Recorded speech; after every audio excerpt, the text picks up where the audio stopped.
Bangladesh football দলে এমন একজন প্রবাসী ফুটবলার রয়েছেন যাকে নিয়ে আলোচনা নেই খুব একটা। কানাডা প্রবাসী এই ফুটবলার এরই মধ্যে দুটি আন্তর্জাতিক ম্যাচও খেলে ফেলেছেন। বাংলাদেশের ভবিষ্যৎ তারকা বলা হচ্ছে তাকে। তিনি এক সময়ের ঘরোয়া ক্রিকেট মাতানো হালিম শাহর ছেলে কাজেম শাহ। পুরো নাম সৈয়দ কাজেম কিরমানি শাহ।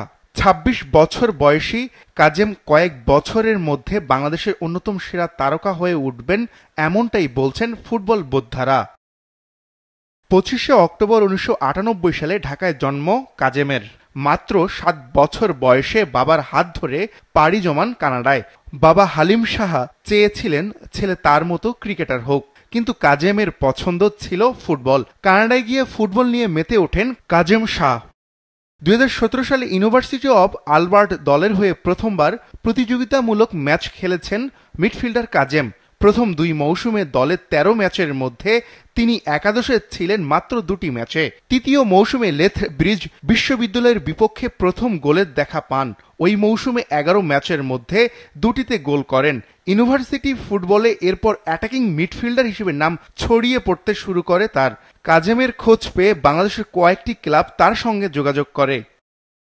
২০২১ সালে সাইফ স্পোর্টিং ক্লাবের হয়ে খেলতে আসেন তিনি, কিন্তু পাসপোর্টজনিত সমস্যার কারণে সেবার মাঠে নামা হয়নি তার। কারণ ততদিনে তিনি কানাডার নাগরিক। জন্ম বাংলাদেশে হলেও সবুজ পাসপোর্ট পেতে কিছুটা সময় লাগে তার।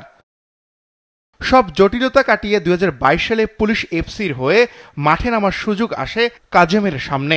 দলটির হয়ে ৩ মৌসুমে এখন পর্যন্ত খেলেছেন ৪৪টি ম্যাচ। প্রিমিয়ার লিগে মিডফিল্ডে তার নৈপুণ্য দেখে কোচ হাবিয়ার কাবরেরা ২০২৩ সালে বিশ্বকাপ বাছাই পর্বের ম্যাচে দলে নেন তাকে। লেবাননের বিপক্ষে বদলি হিসেবে অভিষেক হয় কাজেমের। লাল সবুজ জার্সিতে এখন পর্যন্ত ২টি ম্যাচ খেলেছেন কাজেম শাহ।